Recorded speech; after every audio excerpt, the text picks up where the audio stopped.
Hi, welcome to Lost in Composition. My name is Paul. I'm sitting down with Joseph Steininger today in his studio, and he's a spray paint artist. One of my favorite artists, actually. So why don't we go straight to the spray paint? When people talk about spray paint artists, they usually think of graffiti or, the people doing the spaceships on the side of the street. Right.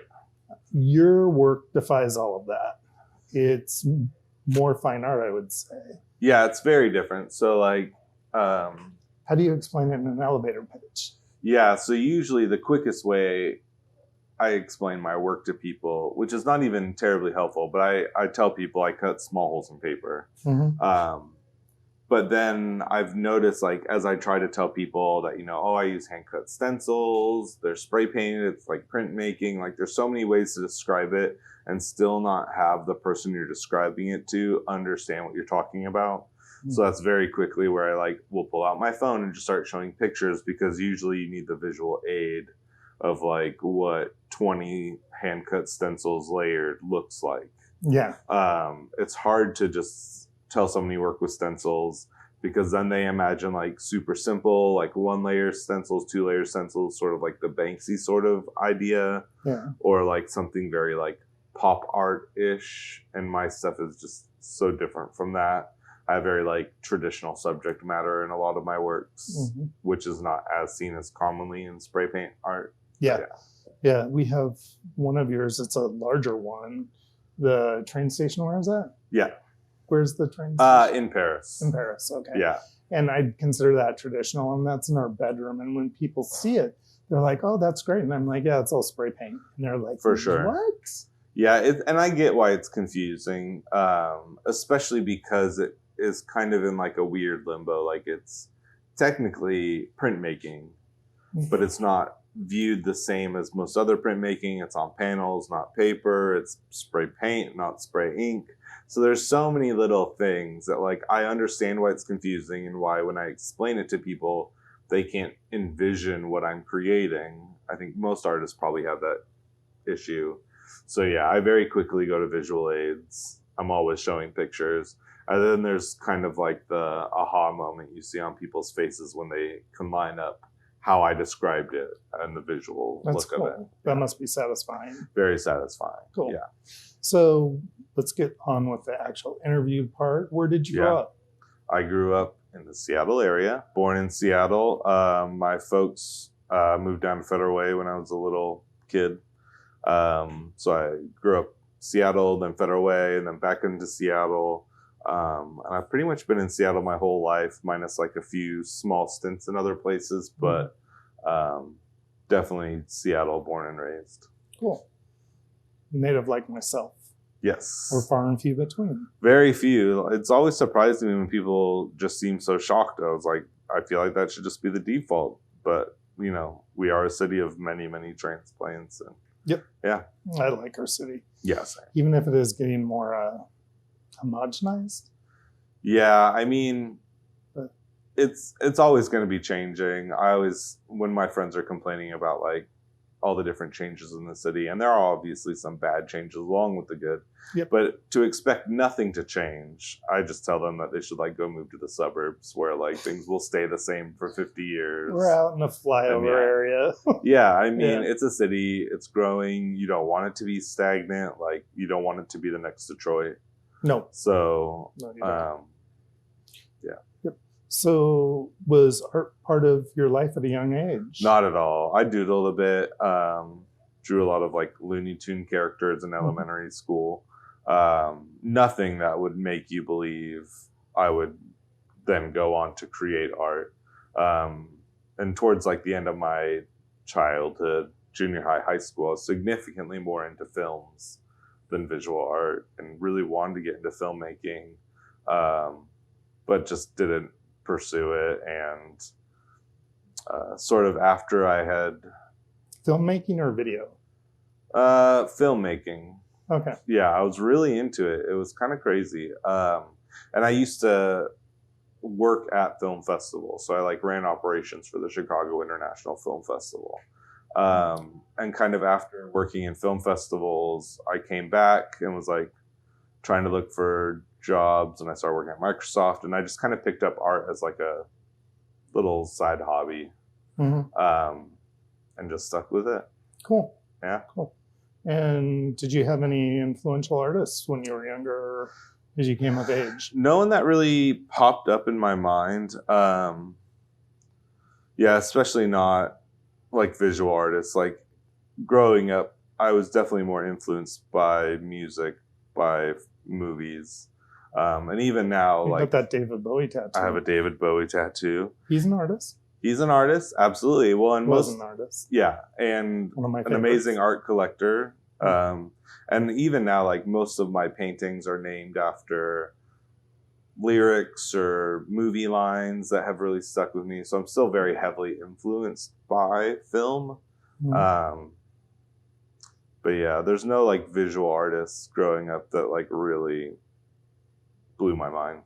That actually kind of makes sense with your style. Totally. Yep.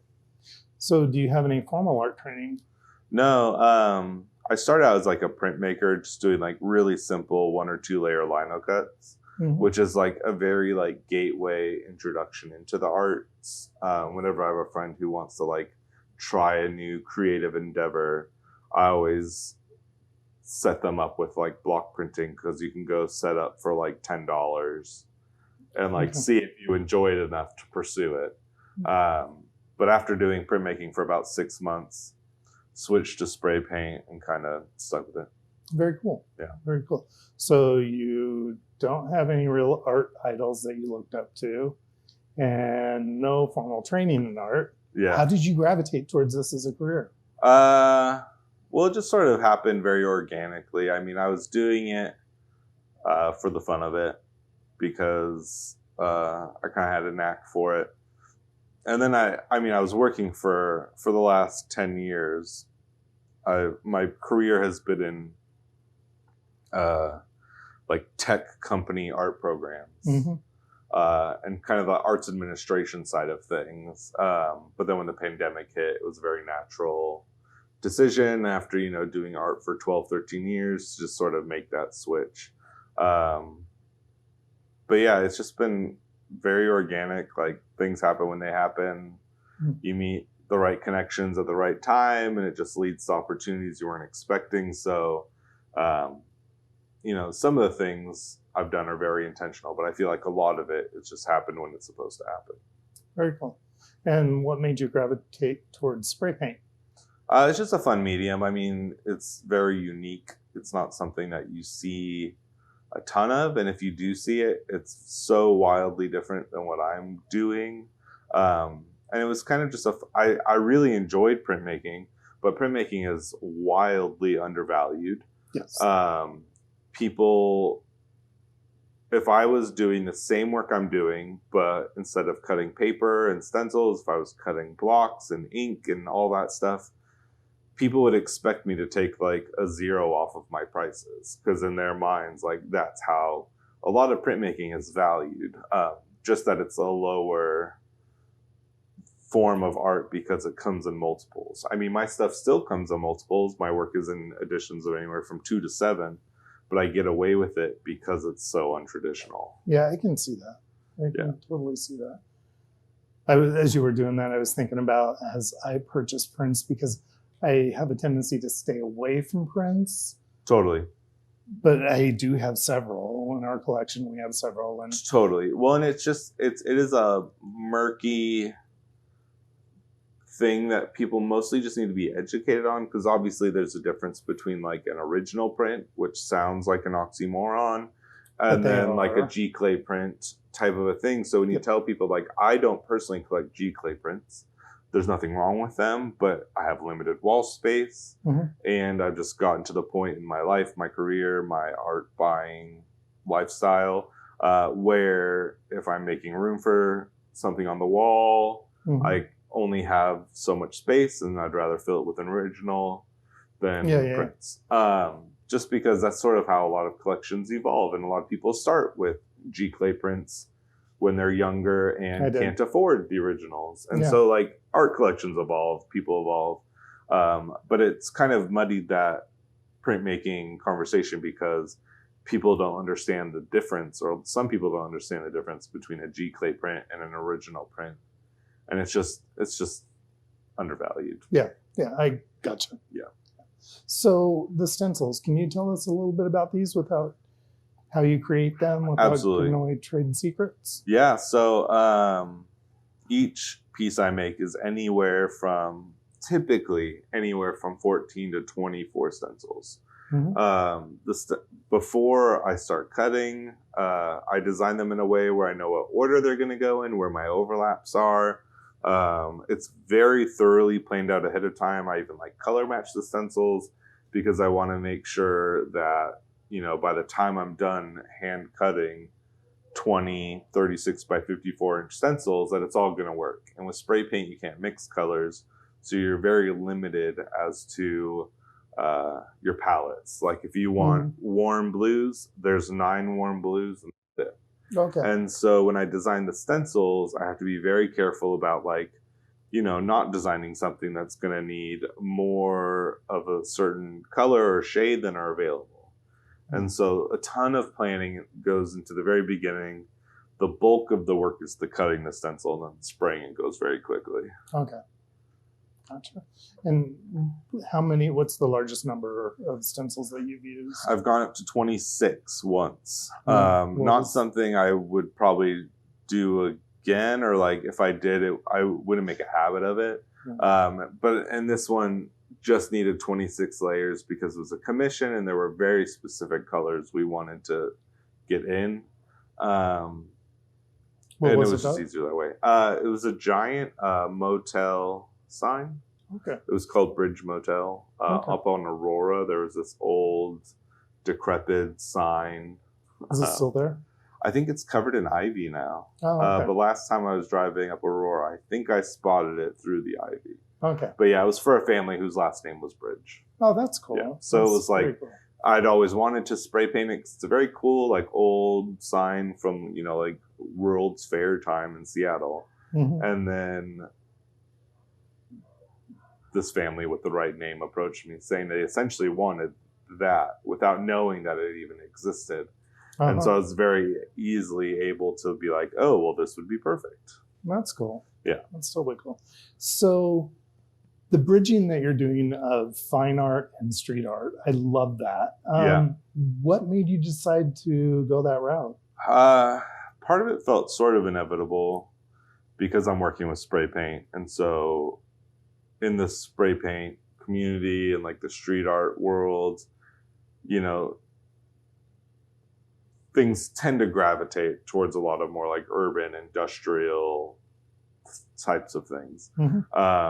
And it's just what I'm personally interested in. I mean, spray paint was never intended to be used as an art medium. It was created for industrial purposes. Similarly, a lot of my subject matter, not necessarily built to look beautiful or provide an aesthetically pleasing atmosphere. A lot of the things I paint have industrial purposes, or even fire escapes. When fire escapes were invented, they were probably a scourge upon New York because they were taking all these beautiful buildings and putting these metal staircases right on the front of them. Yeah. And people probably hated that at the time, but now there's such a nostalgic romanticism around fire escapes. And so it's just sort of how have these very industrial, very practical and purposeful things have turned into sort of this romanticized urban landscape. And so using spray paint to kind of dig into that is just fun. It's a good time.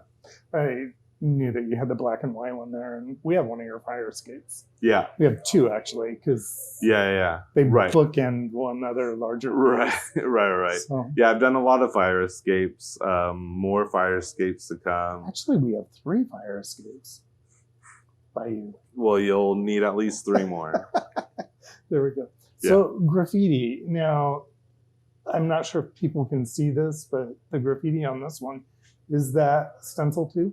Yes, everything is stenciled out. And a lot of people get really confused because then I'm stenciling and spray painting something that was spray painted without stencils. And it is a weird combo. But yeah, everything is stenciled. Yeah, it looks actually like it's airbrushed in there. So Totally. it's very good. Thanks. Uh-huh. So what about street artists? Who are some of your favorites? Again, like I feel like I'm so insulated in like how I work. Like I just come to the studio every day, head down, painting. And I mean there are other artists that like, on Instagram I love seeing, but I wouldn't necessarily say I'm like influenced by any of them. Like everyone's kind of just doing their own thing. No, but like if you were going to collect something by a street artist. Oh, well, I love the work of Picciavo, which is a duo street artist team. I wouldn't necessarily refer to his work as street art, but I love the work of Alvaro Nadillo. He sort of makes what I think of as sort of like fantasy homeless person tree houses almost, or like clubhouses out of like discarded goods and like all this like old nostalgic materials. Just super fascinating. He's incredibly talented with his water paints. Cool. Yeah. Very cool. Do you think that street art's underappreciated? Mostly yes. And a lot of the stuff that is like really popular is probably overvalued and appreciated. I mean, Banksy definitely has its place. Yeah. Whether it's worth 100 times or 100,000 times what similar artists are doing is another conversation. I like his. I like Banksy. Don't get me wrong, but Dismal Land. Yeah, I like that kind of stuff. I love Dismal Land. Yeah, Dismal Land was really cool, and I think like he's definitely great at like starting a conversation about certain things, but I don't feel like it's quite as exciting as the hype around it. No. I always say that you're better than Banksy, so. Well, I don't say that, but I appreciate the thought. Yeah. Yeah. So, who are some of your favorite more traditional artists? Like, if you were to collect them. I mean, I collect a lot of people. I mean, I love Holly Ballard Martz's work. Yes, I do too. But I can't. Sorry, Holly, I can't have a tent in my home. You can. By far, I think the most underappreciated artist in Seattle is Holly Ballard Martz. I'd give you that. She is a genius. What she does with materials she finds, I mean, it's unparalleled in this city. Oh, totally. Who else have I been collecting? I mean, I guess actually more in the street art realm, I do have a few Steve Powers pieces. Yeah, I mean, I just kind of buy what I like. I definitely don't buy many, if any, abstract work. I kind of gravitate more towards work that's similar to mine in the way of like, I like a lot of detail. I like a lot of maximalism. I want to know that like the artist is suffering because I suffer when I make my work because it takes so long. So I'm really like process focused. So I like artists that are process focused. And so, I mean, there's a reason that I'm drawn to make the work I do. And it's the same reason I'm drawn to like the artists whose work I really appreciate. Okay. And I know one of those is Kelly Talbot. Love Kelly Talbot's work. Yeah, what's your take on hers? She's great. I mean, I have, I think, only one of her pieces. I know that you have 20 times that. Whatever. But I love her work. I mean, again, like super amazing attention to detail.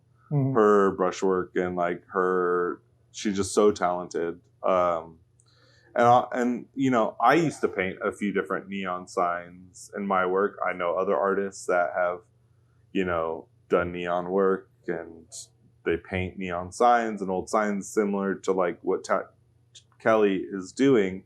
But Kelly's work is always just so much better than other people who are trying to paint very similar things. Yeah. She really stands out. I'll give you that. But just for the record, we have one of your neon signs right beside one of her neon signs. Oh, okay. So, oh, nice. Yep. That is very generous. No. Yeah, and I mean, and she's the reason I kind of stopped doing neon signs because when I was painting them, I wasn't aware of her work at the time. Oh, okay. And so kind of when I was seeing what she was doing, I didn't dislike what I was doing. And it's so different because it's spray paint and stencils and very different vein. But I just appreciated her work so much that I was like, you know what? I'm going to find something else to paint. There you go. And it worked out. And it worked out. Yeah, that actually segues into my next question nicely, which is your subject matter. You do humans, you do architecture, neon signs, water, even natural shots. Yeah. What the subject matter? What makes you pick what you pick? Well, I used to do a lot more of a little bit of everything. A lot more of like, I had a bunch of like forest pieces of like trees and leaves and branches and a lot more nature focused stuff. But as I've, been doing this for 12, 13 years now, I've noticed that, galleries want very specific types of work, or they definitely don't want other types of work.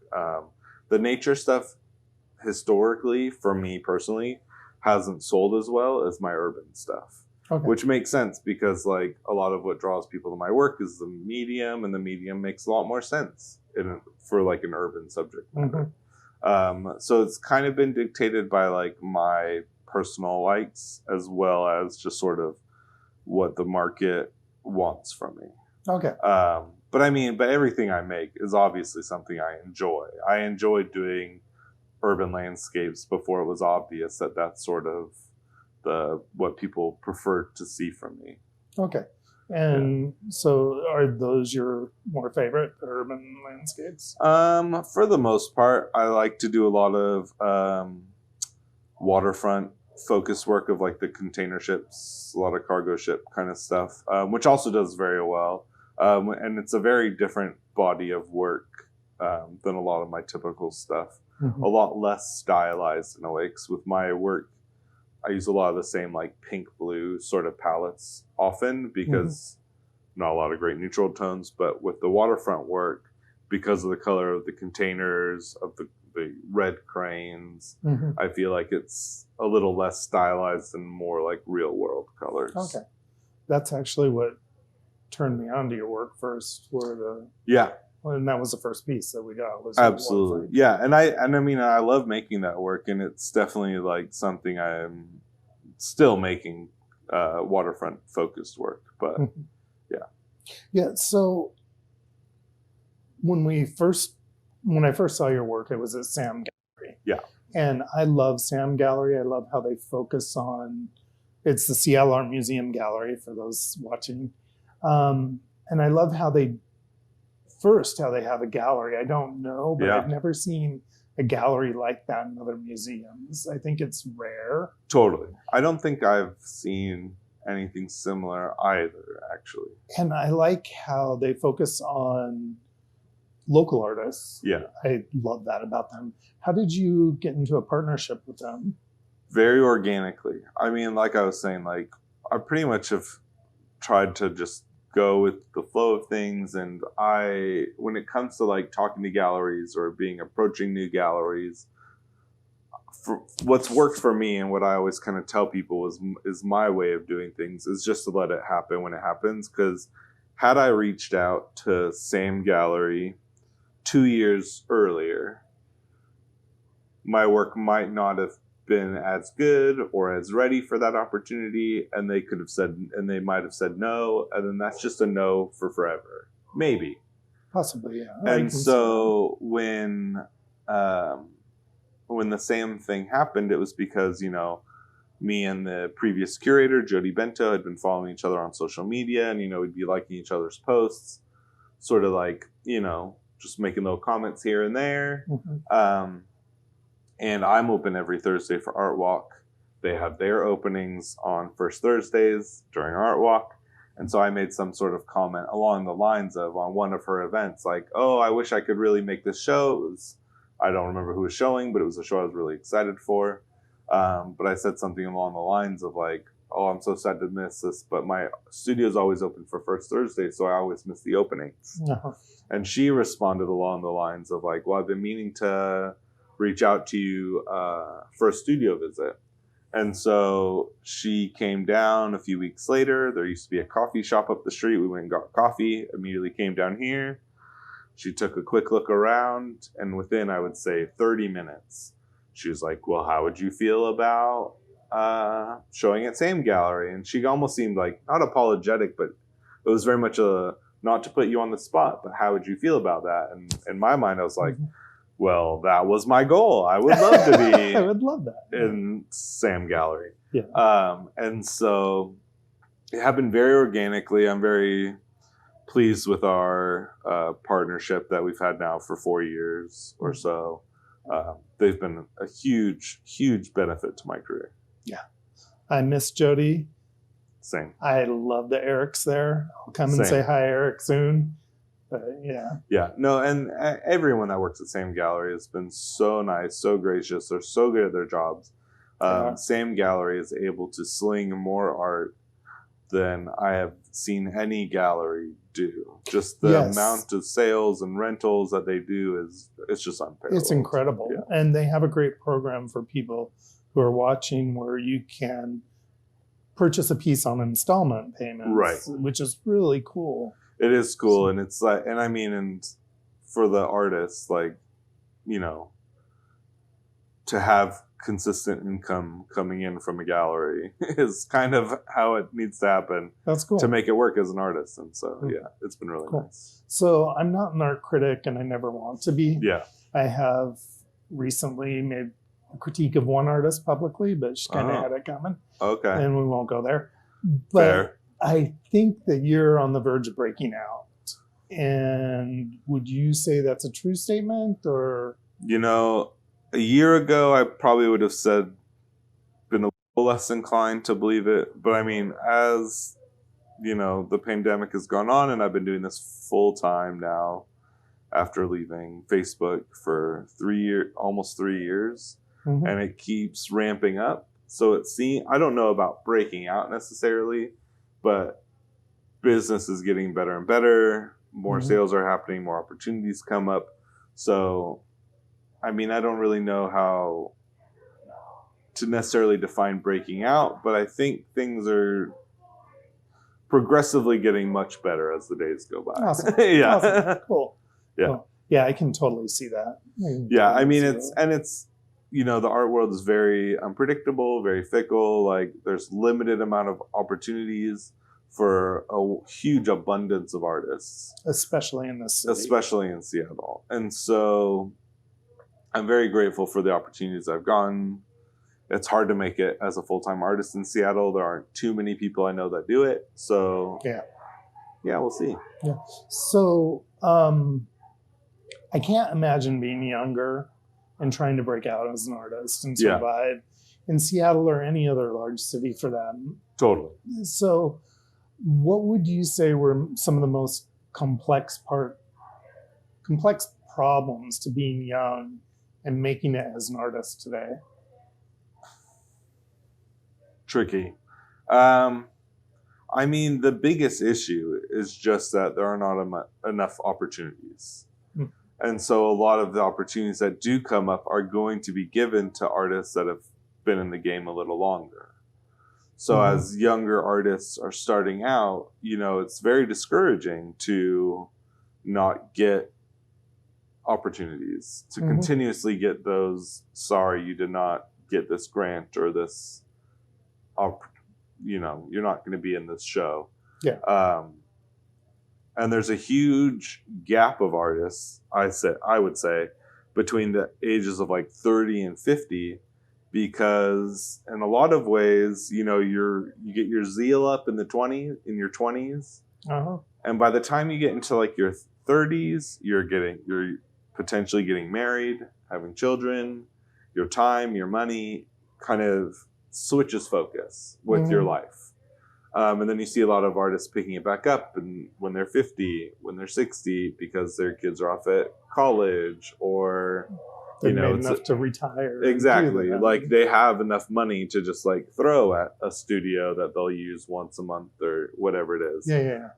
So for like the young artists, I mean, the biggest thing is just like, how do you distinguish yourself among all the other young artists? Mm-hmm. How do you, use the opportunities you do get to ramp up to get more opportunities? And you really have to stay on top of it, or you could very easily get frustrated, quit, it won't work out. And it's not going to work out for everyone. Like, there's just not enough opportunity for everyone who wants to be an artist to be able to make it full-time as an artist. True. It's just impossible. I would love if it were possible, but I mean, it's just... But that's true for any career. Exactly. Limited resources, and a lot of really talented artists. Yep. Yeah. Yep. Yeah. Okay. So I'm not sure if you mentioned the tech giant that you worked for earlier or not, but you worked for a tech giant, and there's a lot of people in the city that work for tech giants. Yeah. A lot of people who are in that age frame that you just mentioned, who are trying to do art, but they're focused on making money too. Right. Do you have any advice for those people that are itching to make the swap, but just have not? I mean, I probably would suggest not to make the swap. I mean, like, it's hard to give up money that you know is coming in. It's hard to give up a paycheck. And the arts, it's stressful.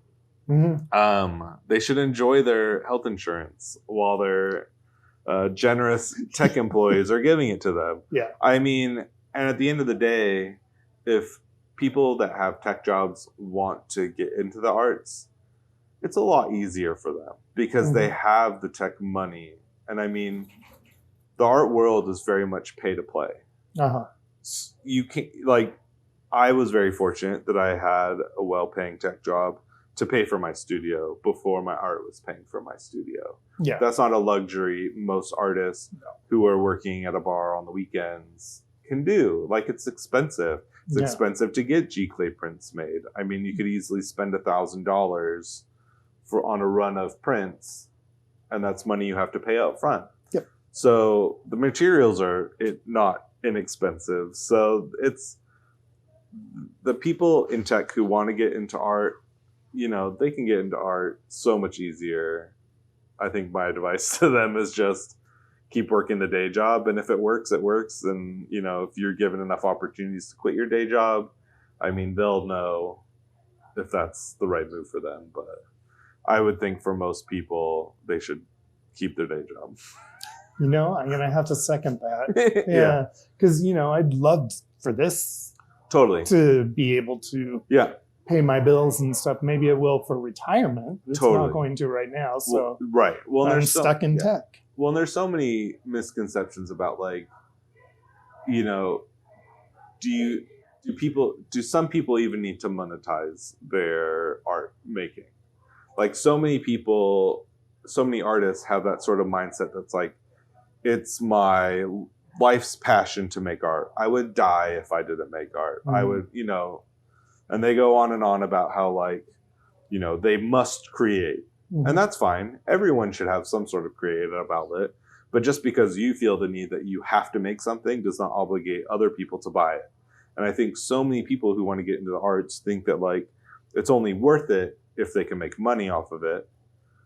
And so, it just depends what your priorities are. Because if you just want to make art, you can do that if you have 4 jobs. I mean, it's not difficult to carve out some time to make art. Yeah. So it just depends what your goals are. If your goals are to be a full-time artist, I would tell you that, it's incredibly difficult. But if you have a tech job, it's going to be a little easier because you had the foundational money to set you up. Yep. So exactly. Yeah. And that's why you see a lot of inequity in the arts as far as, like, people of color, the age groups, men and women getting different opportunities.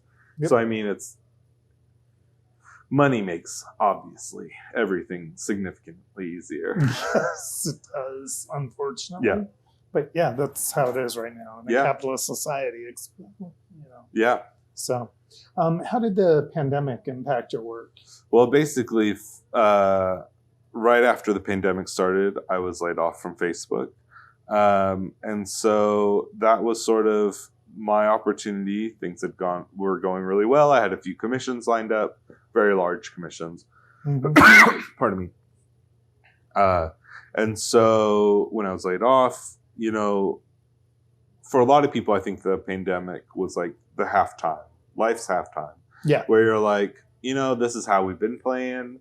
Is this going to work for us? Like, am I happy with what I'm doing? Do I want to work for tech companies my whole life? Yep. And if there was ever going to be a good time to make the full switch, it's probably going to be during the pandemic when, things are different anyway. Everyone's going to come out of this a very different person than they went in.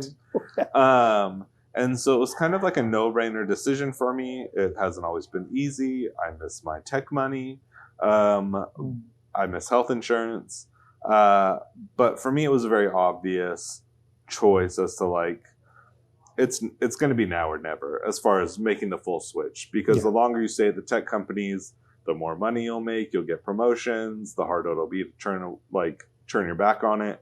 And so, yeah. And then, of course, just having no day job, I all of a sudden had 40 extra hours in my week to make art. At least 40. At least 40.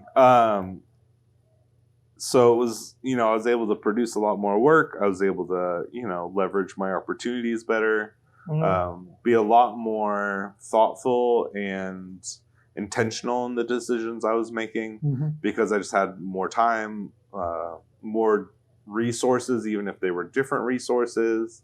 So it's just been, I'm playing it by ear. Yeah. But yeah, the pandemic was a good time to sort of see if I could do it. Cool. Yeah. Very cool. And so far, what have some of the highlights of your career been?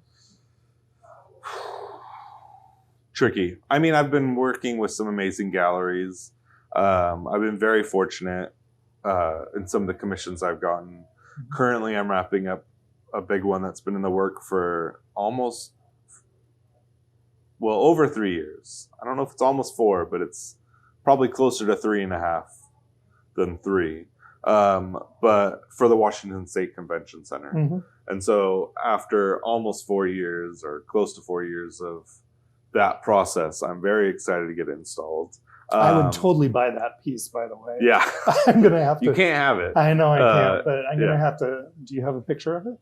I can give you a picture of it. Okay. Yes. I'll post it. Yeah, you'll have to post it. This will be one of the few times where I post 4 pictures by you. Okay. By an artist. Perfect. So, because I have a format that I use, but that makes sense. I want to show that picture. Okay. I love it. Perfect. So. I appreciate that.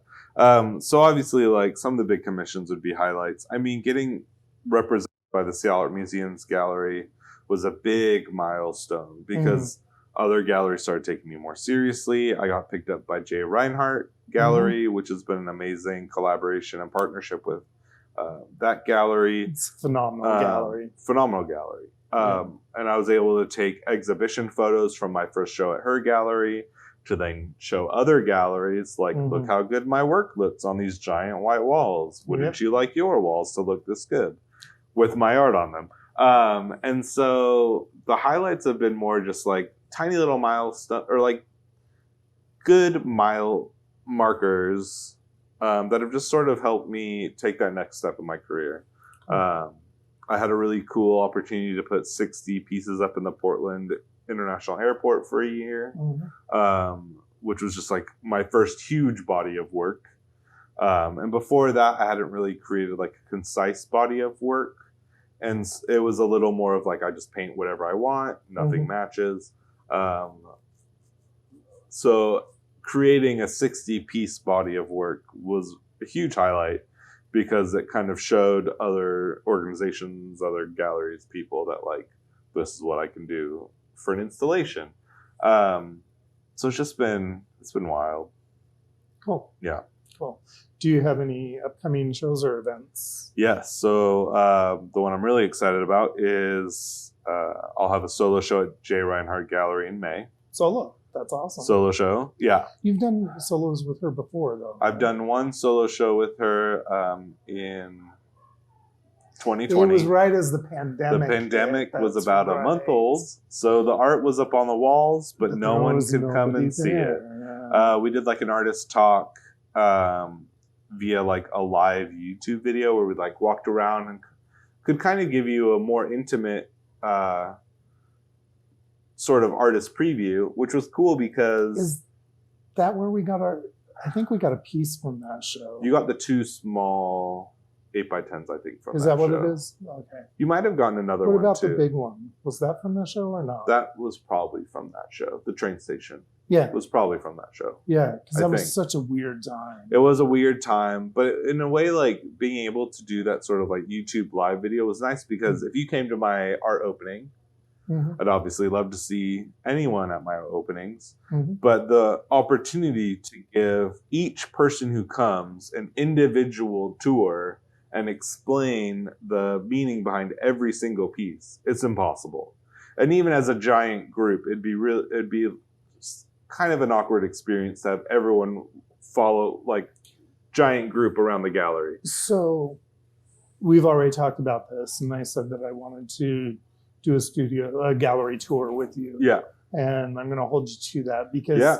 those, when I've been doing this, as this has been evolving, when I did it with Tyson Grum, I was blown away at how much I learned and how beneficial I found it for Totally. viewers. Yeah, and I mean, and you can't get that experience in a typical art opening. No. And so even though obviously a shame that people couldn't physically come to my show, it was fun to see like, well, how can we make this accessible? Like, I mean, we had to work on our, be on our toes and kind of figure out how to adapt. So this will be my first show at Jay Reinhardt, my first solo show, where it'll actually post-pandemic or post end of the pandemic, depending on where you think we are. I don't think we're really out of it yet, but we're getting there. Yeah. It's like I don't think anyone's ready to call it an end to it quite yet. Yeah.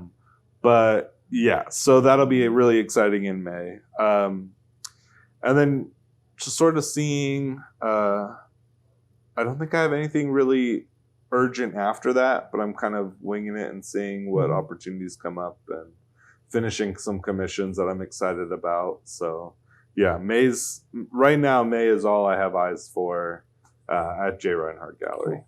Yeah. And we'll get a video up of that. Yeah, definitely. Well, thank you. Yeah, thank you. This has been awesome. Yeah, it's always very pleasant to talk to you. Yep. Likewise. Thank you. So likewise. And to the viewers, please subscribe. There should be a subscribe button showing up now. And if you find this interesting, there's more on Joseph on lostinComposition.com. Thanks. Thank you. Bye.